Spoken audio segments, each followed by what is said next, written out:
여러 해 후에 애굽 왕은 죽었고 이스라엘 자손은 고된 노동으로 말미암아 탄식하며 부르짖으니 그 고된 노동으로 말미암아 부르짖는 소리가 하나님께 상달된지라.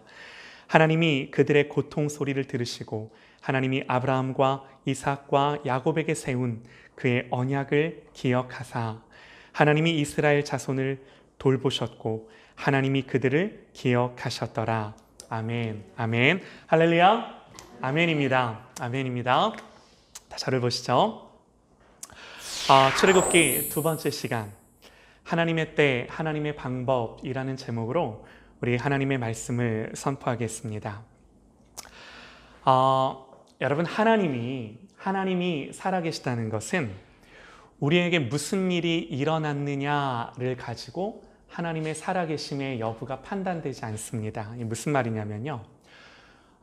예수를 믿든 안 믿든 인생을 사는 누구에게라도 고난이 있고 또 아픔이 있고 원치 않는 상황들이 펼쳐지기 마련입니다. 취직이 안 되기도 하고요. 부모님이 아프시기도 하고요. 관계가 어그러지기도 하고요. 하는 일이 잘 안 되기도 하고요. 여러 가지 아픔과 어려움들이 예기치 못한 이 모든 상황들이 우리의 인생 속에 펼쳐지는 거죠. 살다 보면요. 나한테 왜 이런 일이 일어나나 하는 상황들을 여러분 우리는 늘 만나게 되는 거죠. 그러나 우리의 눈앞에 펼쳐지는 상황이 그러하다고 하나님이 일하시지 않고 내지는 하나님의 사랑과 은혜가 멈췄고 하나님 안 계신 건가? 그렇지 않다라는 겁니다. 믿음은요, 그렇게 무슨 일이 일어났는지를 가지고 하나님을 판단하지 말아라. 우리에게 그렇게 말하는 거예요. 여러분, 오히려 믿음은요, 일어나는 모든 상황을 내가 어떻게 해석하고 어떻게 이해할 것인가를 능동적으로 결정하라. 우리에게 그렇게 믿음은 요구합니다. 여러분, 그래서 성경은요, 최악의 상황 속에서도, 아주 안 좋은 상황 속에서도 우리에게 뭘 요구해요? 기쁨을 요구해요. 기쁨을 능동적으로 선택하고 결정하라. 그렇게 말을 한다라는 거예요. 되게 이상한 논리죠. 여러분, 상식적으로 기쁨이라는 건요, 기뻐야 기쁜 거 아닌가요? 기뻐야 기쁘죠. 그런데 이 기쁨이라는 거를 성경은 기뻐하라 라고 그렇게 우리에게 명령해요. 이 기쁨이 명령한다고 생기는 거겠습니까? 그런데 성경은 왜 이 기쁨을 명령하는 걸까요? 어떤 근거로 기뻐하라. 여러분, 성경이 우리에게 불가능한 것들을 요구하지 않아요. 하나님의 말씀은 능히 하나님의 능력으로 말미암아 내게 능력 주시는 자 안에서 모든 것들을 감당할 수 있는 그 말씀을 우리에게 하나님의 말씀, 하나님의 명령으로 주십니다. 여러분, 성경은요, 무엇을 근거로 기쁨을 결정할 것을 우리에게 명령하나요? 로마서 5장입니다. 우리가 환난 중에도 즐거워하나니 이는 환난은 인내를, 인내는 연단을, 연단은 소망을 이루는 줄 알미로다. 이 소망이 우리를 부끄럽게 하지 아니함은 우리에게 주신 성령으로 말미암아 하나님의 사랑이 우리의 마음에 부은 바 됨이니 우리가 아직 연약할 때의 기약대로 그리스도께서 경건하지 않은 자를 위하여 죽으셨도다. 여러분, 명백해요. 성경이 환난 중에도 우리가 기뻐할 수 있는 이유에 대해, 환난은 우리에게 인내를 가져다주고 인내하게끔 만들고, 그리고 하나님 앞에서 우리가 인내는 반드시 하나님 앞에서의 인내는 소망을 이루는 이 하나님의 영적인 원리가 우리 안에 있기 때문에, 여러분, 그 영적인 원리가 우리 안에 어떻게 있게 됐나요? 성경 선포합니다. 우리에게 주신 성령으로 말미암아 하나님의 사랑이 우리의 마음에 부은 바 됨이니, 어떻게 해요? 우리가 아직 연약할 때에 기약대로, 말씀대로 그리스도께서 경건치 않은 자를 위하여 죽으셨도다. 할렐루야. 아멘이에요.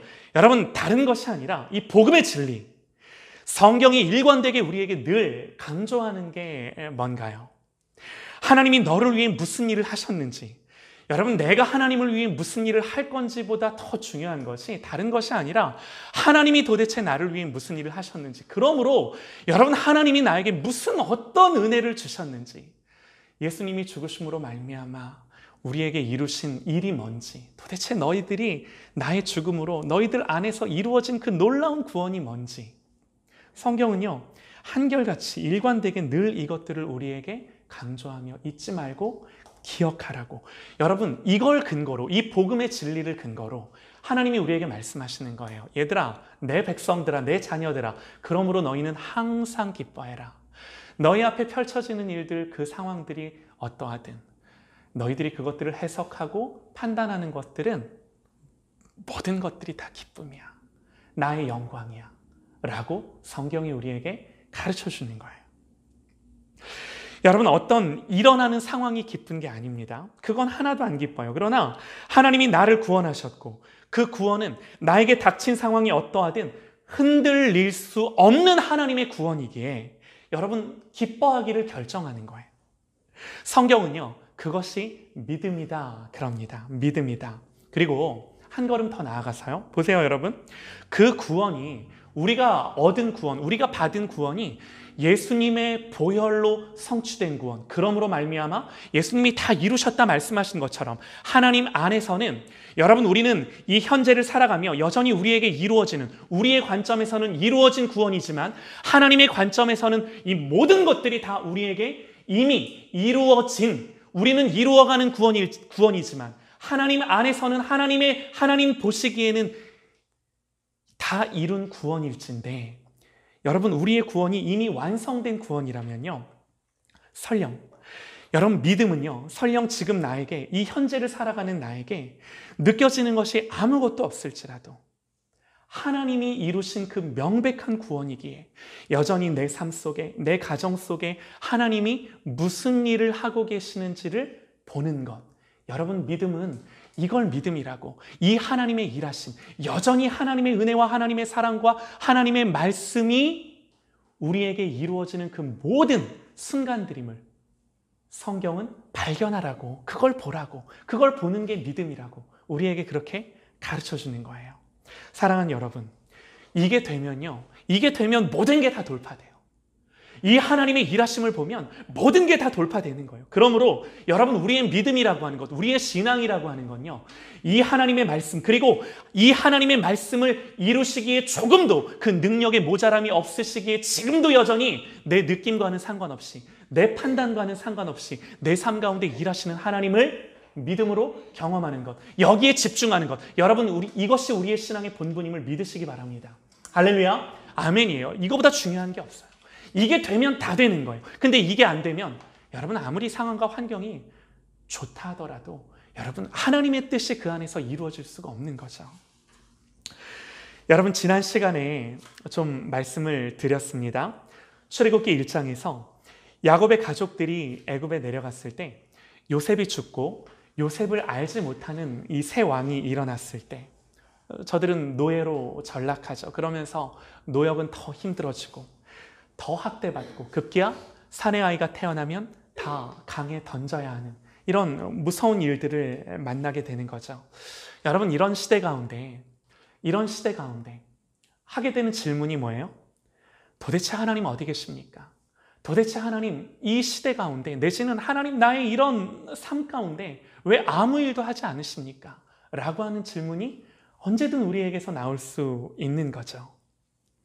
하나님의 부재, 하나님의 일하심이 느껴지지 않는 것, 하나님이 말씀을 하셨지만 그 말씀과 나의 현실에 괴리가 있을 때, 이 현실의 괴리 속에 하나님을 향한 믿음이 점점 가리워지고 희미해지고 흐려져 가는 것들을 여러분, 우리도 우리의 삶 가운데 날마다 경험하며 살 때가 있는 거예요.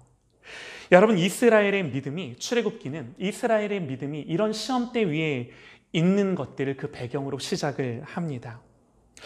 다윗은 시편에서 이런 고백을 합니다. 하나님이여, 사슴이 시냇물을 찾기에 갈급함같이 내 영혼이 주를 찾기에 갈급하나이다.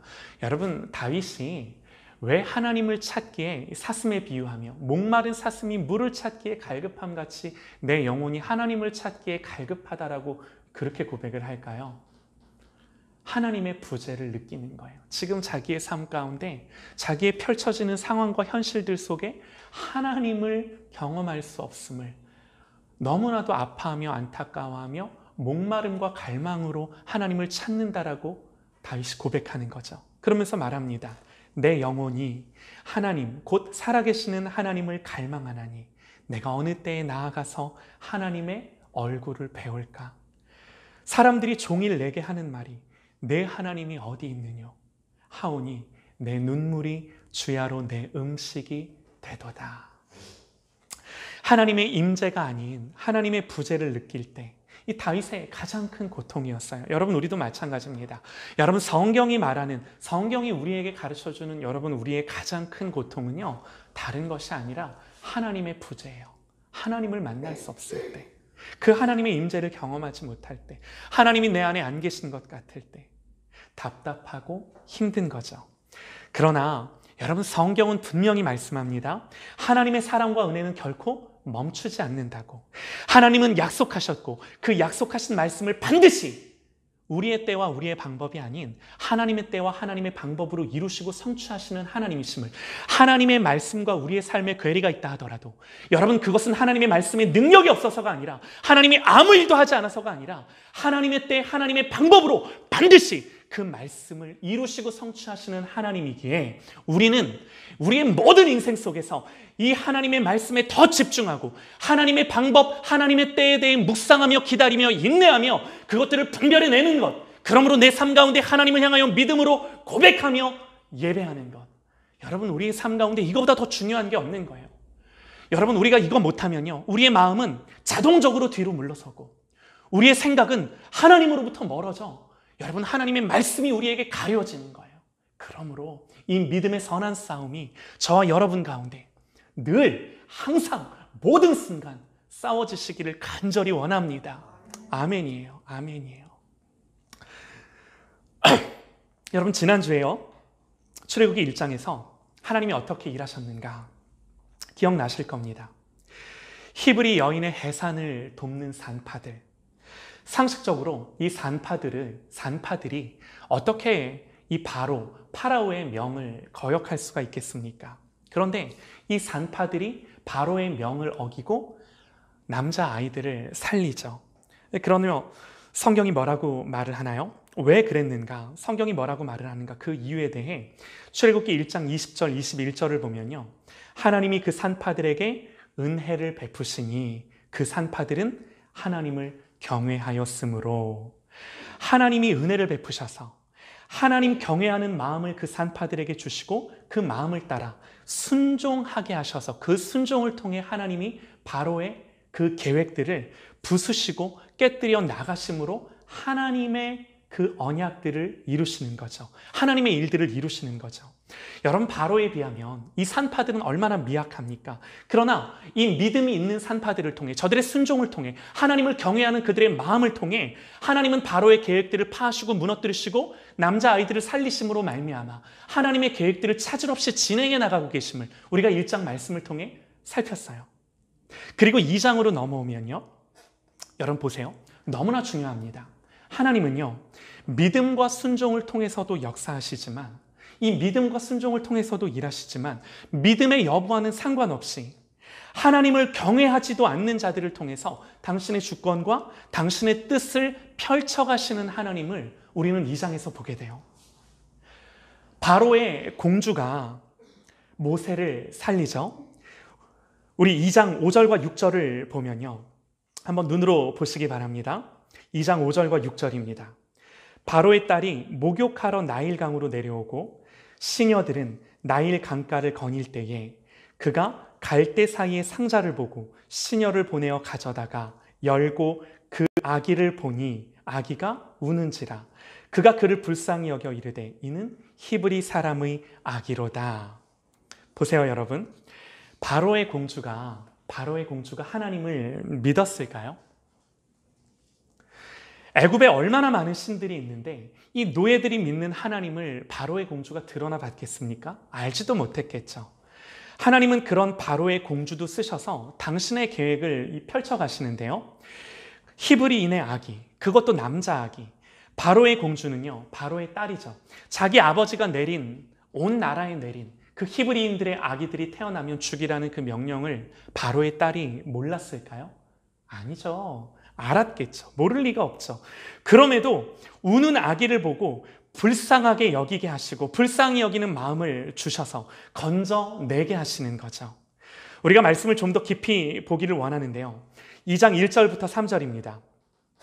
레위 가족 중 한 사람이 가서 레위 여자에게 장가들어 그 여자가 임신하여 아들을 낳으니 그가 잘생긴 것을 보고 석 달 동안 그를 숨겼으나 더 숨길 수 없게 되매 그를 위하여 갈대 상자를 가져다가 역청과 나무진을 칠하고 아기를 거기 담아 나일 강가 갈대 사이에 두고 아기가 잘생긴 것을 보고 그를 석 달 동안 숨겼답니다.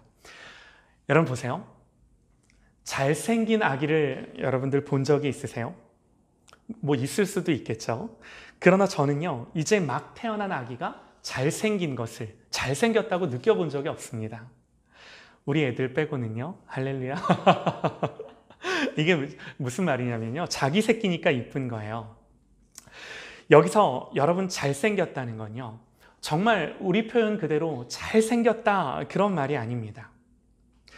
그리고 혹여라도 부모가 아이가 태어난 아기가 잘생기지 않았다라면 여러분 그 아기를 버리겠습니까? 그렇지 않죠. 여러분 여기서 잘생겼다라는 의미는요. 토브입니다. 히브리어로 토브, 좋다라는 말이에요. 여러분 혹시 좋다라는 말을 하나님이 어디서 하셨는지 기억이 나실까요? 여러분들 다 알고 계세요. 하나님이 좋다라는 말을 계속해서 아이고 좋구나, 야 이거 참 보기 좋구나 라고 하는 말을 계속해서 말씀하신 곳 어디죠? 창세기 1장이죠. 하나님이 세상을 만드시면서 이 토브, 보기 좋다라는 말씀을 계속하셨는데 여러분 여기서 이 아이가 잘생겼다, 보기 좋다라는 말이 토브예요. 그러니까 여러분 이 단어가 가지고 있는 의미는요. 우리가 완전해서 내지는 우리가 하나님 보시기에 좋을 만한 어떤 조건들이 다 있어서 우리가 정말 좋다라는 것이 아니라 그런 것이 아니라 하나님의 은혜와 사랑으로 우리를 보시니까 우리가 좋은 거예요. 여러분 모세가 태어났을 때 그가 잘생겼다는 의미, 그가 보기에 좋았다는 의미는 하나님의 사랑과 은혜로 그를 보셨을 때 그가 아름답다라는 거예요. 하나님 보시기에 좋다라는 거예요. 여러분 이렇게 하나님 보시기에 좋은 거예요. 그래서 이 하나님의 보시기 좋음, 이 하나님의 사랑과 은혜가 어떻게 구체적으로 모세에게 적용이 되는가? 여러분 하나님이 바로의 명령을 철회시키시나요? 거두어 가시나요? 아니요. 바로의 그 서슬퍼런 명령은요 여전히 유효합니다. 그러나 3절입니다. 하나님이 어떻게 일하시는가?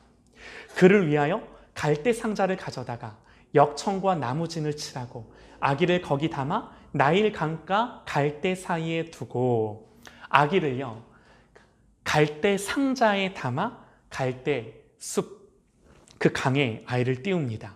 여러분 보세요. 여기서 갈대 상자라고 나오는데 여러분 이 상자가요 노아의 방주 그럴 때 이 방주라는 단어와 정확히 똑같은 단어예요. 일치하는 단어예요. 갈대로 만든 방주예요. 여러분 보세요. 잘 들어보세요. 성경은요 한 글자 한 글자 영감된 하나님의 말씀입니다. 그래서 어떤 표현들, 어떤 단어들, 어떤 문장들 여러분 어떤 것도 그냥 기록된 하나님의 말씀은 없어요. 여러분 여기서 모세의 구원을 우리가 자세히 보면 이 모세의 구원은 하나님이 이 세상을 지으시고 노아를 통해 어떻게 구원하셨는지 하나님이 어떻게 이 땅 가운데 구원을 이루어 가시는지 그 하나님의 사역, 하나님의 일하심, 하나님의 구원의 패턴과 정확히 일치하는 방법으로 하나님은 하나님의 말씀을 기록하셨다라는 거예요. 여러분 그러니까 성경이 뭘 말하는 거겠습니까? 이걸 통해 성경이 우리에게 뭘 가르쳐주고 싶은 거겠어요? 성경이요 바로의 공주가 착해서 바로의 공주가 마음이 여려서 그 강에 떠내려오는 아기를 보고 야 너무 불쌍하다 내가 건져줘야겠다 라고 하는 것을 성경이 말하고자 하는 거겠습니까? 아니요.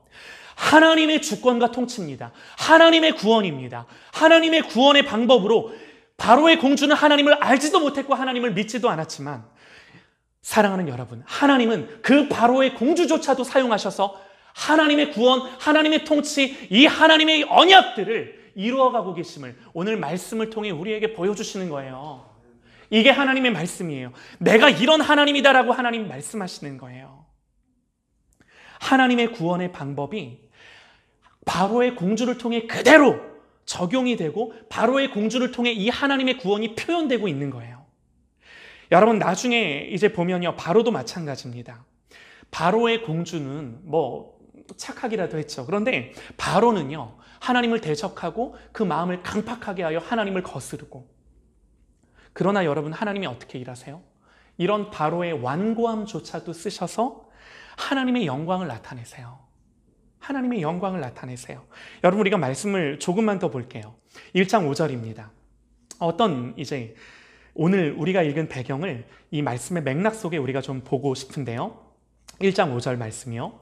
바로의 딸이 목욕하러 나일강으로 내려오고 시녀들은 나일 강가를 거닐 때에 그가 갈대 사이의 상자를 보고 시녀를 보내어 가져다가 열고 그 아기를 보니 아기가 우는지라 그가 그를 불쌍히 여겨. 여러분 보세요. 바로의 공주가 나일 강가에 목욕하러 나왔다가 그 강에 떠내려오는 그 상자에 아기를 보게 됩니다. 그리고 건져오죠. 그리고 그 아기가 막 우는 울음소리를 들어요. 그리고 나서 불쌍히 여기죠. 여러분, 이제 이 말씀과 같이 이 말씀을 기억하며 오늘 우리가 읽은 말씀을 좀 볼게요. 여러분 잘 한번 들어보세요. 공통점이 있어요. 어떤 공통점이 있는지를 한번 찾아보세요. 여러 해 후에 애굽 왕은 죽었고 이스라엘 자손은 고된 노동으로 말미암아 탄식하며 부르짖으니 그 고된 노동으로 말미암아 부르짖는 소리가 하나님께 상달된지라. 하나님이 뭘 들으셨어요? 소리를 들으셨어요. 하나님이 그들의 고통 소리를 들으시고 아브라함이 하나님과 이삭과 야곱에게 세운 그 언약을 기억하사 하나님이 이스라엘 자손을 돌보셨고 하나님이 그들을 기억하셨더라. 여러분, 바로의 공주가 그 우는 아기를 보고 그 울음소리를 듣고 그를 불쌍히 여긴 것처럼 하나님이 이스라엘 백성들을 보고 저들의 그 고된 노역과 학대 속에 부르짖는 고통 소리를 듣고 불쌍히 여기셨다, 하나님의 언약을 기억하셨다라고 이것들을 대조하며 오늘 성경이 보여주고 있는 것. 하나님이 고통받는 이스라엘을 보고 그들의 부르짖음 소리를 듣고 불쌍히 여기시는 거죠. 여러분, 이런 성경의 구조, 이 성경의 표현과 이 문장의 패턴들, 여러분 이게 히브리어로 보면요 더 분명한데요. 우리가 그냥 보면은, 우리가 이 성경을 보면 그냥 이야기 같아요. 스토리 같아요. 그러나 하나님은요 이 이야기를 통해 분명히 가르쳐주고자 하는 메시지가 있는 거죠.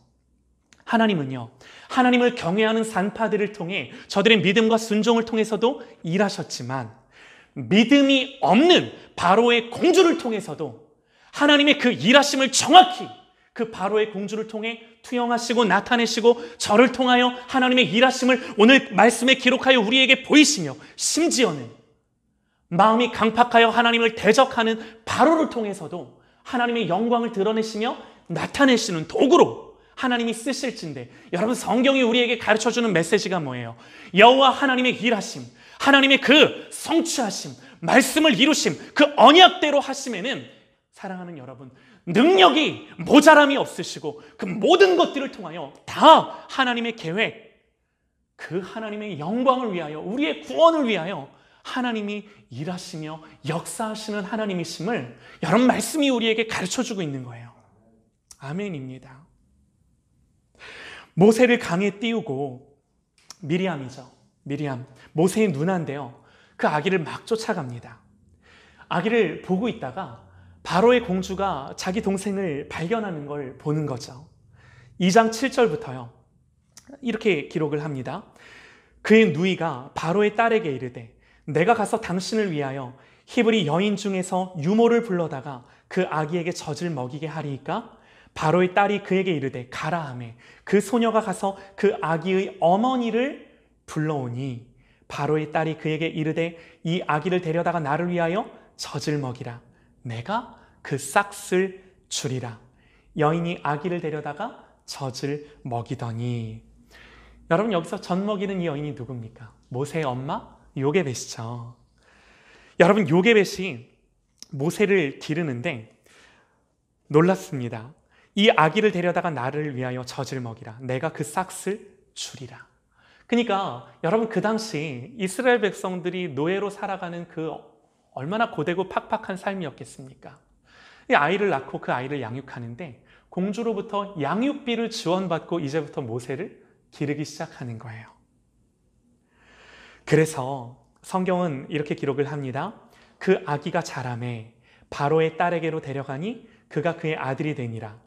그가 그의 이름을 모세라 하여 이르되 이는 내가 그를 물에서 건져내었음이라 하였더라. 그 아기가 자라매 바로의 딸에게로 데려가니. 여러분, 그러니까 모세는요, 누가 기른 거예요? 결국에는 그 엄마 요게벳이 기른 거예요. 어느 정도 자랄 때까지, 성장할 때까지 엄마 요게벳이 믿음과 신앙으로 길러냈고, 어느 정도 자랐을 때는 바로의 공주에게로 데려가 그의 양아들이 되어 애굽의 왕자로서 살아가게 되는 거죠. 여러분, 한번 생각해 보세요. 바로가 남자 아기를 죽이라고 명령하지 않았더라면, 여러분, 물론 이건 너무나도 슬프고 아픈 일입니다. 이 일이 정당화되는 것은 아닙니다. 그러나 그럼에도 불구하고 바로가 남자 아기를 죽이라고 명하지 않았다면, 그러지 않았다면 여러분, 이 아이를 나일강에 띄워 보낼 일도 없었을 테고, 그러면 공주에게 발견될 일도 없었을 테고, 모세가 공주의 아들로 애굽의 왕자로 성장할 일도 없었을 겁니다. 모세의 왕궁에서 40년은요, 여러분, 그 시간들은 결코 낭비되는 시간이 아니라 정말 하나님이 출애굽의 지도자로, 하나님의 사람으로 그를 쓰시기 위해 훈련하고 준비하는 시간이었어요. 하나님이 다 필요해서 그 모든 것들을 예비하시고 계획하셔서 펼치시고 인도하시는 그 섬세한 하나님, 정말 그 때와 그 방법, 만나야 될 사람들 어느 것 하나 어그러짐 없이 하나님의 계획 가운데 모든 것들이 진행되고 이루어지고 있음을 우리가 말씀을 통해 보는 겁니다. 여러분, 제가 말씀을 준비하면서 이런 생각을 해봤어요. 내가 만약에 이런 상황과 이런 시대를 살고 있다라고 한다면 나는 하나님께 어떻게 기도했을까? 아마 저는요, 한 가지만 집중했을 것 같아요. 하나님, 바로의 명령이 하루빨리 철회되게 하시고 저 악한 사단의 도구가 하루빨리 하나님 무너지게 하셔서 이 모든 것들이 평탄하게 하시고 다시금 해달라고 아마 하나님 앞에 금식하며 기도했을 것 같습니다. 사랑하는 여러분, 보세요. 물론 하나님 그렇게 역사하실 수도 있으시죠. 그러나 우리가 성경을 통해 그 뒤로 펼쳐지는 일들, 이 일들을 보면 감히 사람의 마음과 생각으로는 생각할 수도 없고 헤아릴 수 없는 방법으로 하나님이 일하시며 이 하나님의 구원을 위해 하나님이 친히 그 모든 것들을 진행하시고 준비해 나가심을 우리가 말씀을 통해 보는 겁니다. 하나님의 섭리와 주권을 보는 것입니다. 우리의 생각, 우리의 판단으로는 이게 베스트, 이게 최고일 것 같아, 이게 가장 좋을 것 같은데 그보다 더 뛰어나신 하나님의 방법들로 우리에게는 막히는 것 같아 보이고 우리에게는 다치는 것 같아 보이는 그 모든 상황들 속에서도 하나님은 일하시며 열어가시는 하나님이심을, 이 하나님의 주권과 통치와 하나님의 섭리를 우리가 보는 거죠. 사랑하는 여러분, 이 하나님이 오늘 말씀에 계시된 하나님이세요. 오늘 말씀을 다시 한번 보시죠. 여러 해 후에 애굽 왕은 죽었고 이스라엘 자손은 고된 노동으로 말미암아 탄식하며 부르짖으니 그 고된 노동으로 말미암아 부르짖는 소리가 하나님께 상달된지라. 하나님이 그들의 고통 소리를 들으시고 하나님이 아브라함과 이삭과 야곱에게 세운 그의 언약을 기억하사 하나님이 이스라엘 자손을 돌보셨고 하나님이 그들을 기억하셨더라. 사랑하는 여러분, 고난 자체가 우리를 하나님 앞에 엎드리게 하지 않습니다. 여러분, 고난이 있고 아픔이 있다고 해서 우리가 자동적으로 하나님 찾고 하나님 앞에 돌이키고 엎드리고 기도하고, 여러분, 그렇지 않아요. 그러나 분명한 건요, 하나님은 은혜를 주셔서 어떻게 일하세요? 하나님은 은혜를 주실진데 그 은혜 가운데 고난을 주셔서 그 고난을 통해 우리로 하여금 하나님 앞에 엎드리게 하시는 줄 믿으시기 바랍니다. 내가 하나님 앞에 엎드리지 않으면요, 나를 넘어뜨리셔서라도 나를 하나님 앞으로 넘어지게 하시는 하나님이세요. 이것이 하나님의 일하심이세요. 여러분 보세요. 하나님이 어떻게 그 하나님의 때가 되었다라고 이야기를 하는가? 오늘 성경은요, 고된 노동으로 말미암아 부르짖는 소리가 하나님께 상달되었다라고 합니다. 하나님은 그들의 고통 소리를 들으시고 하나님이 아브라함과 이삭과 야곱에게 세운 그 언약을 기억하셨다라고 오늘 성경이 그렇게 표현을 해요. 여러분, 이 말씀을 통해 여러분, 우리에게 하나님 말씀하시는 게 뭔가요? 하나님의 때, 하나님의 방법, 여러분, 이 때와 이 방법, 하나님 오기까지 우리가 하나님 앞에 엎드리고 부르짖고 하나님 앞에 무릎 꿇어야 함을 오늘 성경이 우리에게 가르쳐 주는 거예요. 여러분, 오늘 말씀은요, 여러 해 후에 그렇게 시작을 합니다. 여러 해 후에 이스라엘이 고된 노역에 시달리며 바로가 아기들을 죽이라고 명령하고 모세는 물에서 건짐받고 이제는 장성해서 바로의 공주로 살다가 애굽의 왕자로 살다가 살인하고 저 미디안 광야로 내쫓기는 삶을 살아간 그 모든 이제 스토리가 다 나온 다음에 성경이 기록하는 거예요. 그렇게 여러 해 후에 얼마나 많은 시간이 흘렀을까요? 많은 시간이 흘렀겠죠. 그러나 성경이 오늘 가르쳐주는 메시지가 뭔가요? 그 여러 해가 지났지만 반드시 하나님의 때가 온다라는 겁니다. 반드시 하나님이 회복하시고 일하시고 하나님이 구원하시며 하나님이 역사하시는 말씀이 한 점도 한 획도 이루어짐 없이 한 획도 어긋남 없이 이루어지는 때가 반드시 여러분 우리의 시대 가운데 오는 거예요. 할렐루야. 우리의 믿음이 여기에 있습니다. 그러면서 우리는 뭘 보는 거예요? 하나님의 일하심을 보는 거죠. 하나님이 그들의 고통 소리를 들으시고 하나님이 아브라함과 이삭과 야곱에게 세운 그의 언약을 기억하사 하나님이 이스라엘 자손을 돌보셨고 하나님이 그들을 기억하셨더라. 기억하고 기억하셨더라. 여러분, 오늘 우리가 붙들어야 하는 하나님은요, 나는 설령 하나님을 잊을지라도 나를 잊지 아니하시고 기억하시고 기억하는 하나님을 우리가 오늘 예배 가운데 기억하실 수 있기를 소망합니다. 그러므로 나의 삶이 어떠하든 여러분 이 시대가 어떠하든 우리가 여러분 이 시대 가운데 우리는 하나님을 향하여 고통하는 소리를 낼 수 있는 저와 여러분들 되시기를 소망합니다. 여러분, 이게 멈춰서는 안 되는 거예요. 하나님의 약속을 바라보며 하나님의 일하심을 바라보며 왜 고통스럽지 않은 삶이 우리 가운데 있겠습니까? 고통스럽죠. 때로는 아프죠. 힘들죠. 그러나 사랑하는 여러분, 이 모든 것들 가운데 하나님을 향하여 우리의 그 부르짖음과 엎드림과 이 우리의 기도 소리가 멈춰서는 안 되는 거죠. 이런 삶을 저와 여러분이 사실진데, 사랑하는 여러분, 하나님의 말씀이 여러분 나에게는 희미해질 수 있어도 하나님에게는 하나님의 언약과 하나님의 말씀이 희미해지지 않는 거예요. 우리는 이 하나님을 붙드는 거예요. 우리는 이 하나님을 믿는 거예요. 할렐루야. 아멘입니다. 하나님은요, 하나님의 때에 하나님의 방법으로 일하십니다. 서두에서도 말씀드렸듯이 하나님이 살아계시다는 것은요, 우리에게 무슨 일이 일어났느냐를 가지고 하나님이 판단받지 않으세요. 바로의 서슬퍼런 위협 속에, 그리고 나의 소중한 것들, 오늘 성경에서는 자기의 사랑하는 자녀죠. 자기의 사랑하는 자녀를 잃어버리는 것, 강에 띄어보내야 하는 것, 여러분 그 아픔을 어떤 아픔에 비할 수 있을까요? 설령 이 바로의 서슬퍼런 위협 속에, 그리고 나의 소중한 것들을 강에 흘려보내야 되고 떠내려 보내야 되고 헤어져야 하는 그 아픔들 속에 여러분 그런 것들이 나의 삶 가운데 있다 하더라도 우리 하나님은요, 그 모든 것들을 하나님의 영광과 우리의 구원을 위해 마치 하나님의 그 큰 그림 속에 퍼즐을 맞추어 가듯 맞추어 가시는 하나님을 믿고 더 사랑하시며 우리의 삶 속에 경험하는 저와 여러분들 되시기를 간절히 소망합니다. 사랑하는 여러분, 하나님은요, 믿음과 순종을 통해서 당연히 일하세요. 하나님의 백성들의 믿음과 순종을 통해 일하세요. 부인할 수 없는 사실이에요. 그러나 여러분, 우리가 믿는 하나님은 어떤 하나님이세요?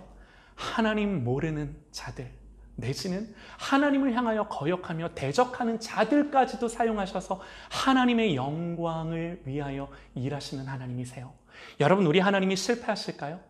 우리 하나님의 영광이 결국에 마지막 그날 가려질 수 있을까요? 아니요. 하나님의 영광으로 이 세상이 마무리됩니다. 사랑하는 여러분, 우리는 끝까지 그 하나님의 구원과 그 하나님의 영광과 그 하나님의 나라와 그 하나님의 통치와 주권과 섭리를 바라보며 오늘 나의 모든 살아가는 순간 하나님이 우리 가운데 아픔을 허락하실진데 그 아픔 가운데 하나님 아파요 라고 하며 하나님을 향하여 넘어지는, 하나님을 향하여 엎드리는 저와 여러분들 되시기를 간절히 소망하고, 아울러 한 걸음 더 나아가, 한 걸음 더 나아가, 사랑하는 여러분, 우리의 그 아픔 속에서도 우리가 뭘 봐야 돼요? 반드시 하나님의 일하심, 역사하심, 오늘 말씀에 기록된 이 하나님을 동일하게 믿고 고백하며 우리의 모든 삶 가운데 경험하는 우리 모든 더주님교회 가족들 되시기를 간절히 소망합니다. 할렐루야! 아멘입니다. 아멘입니다.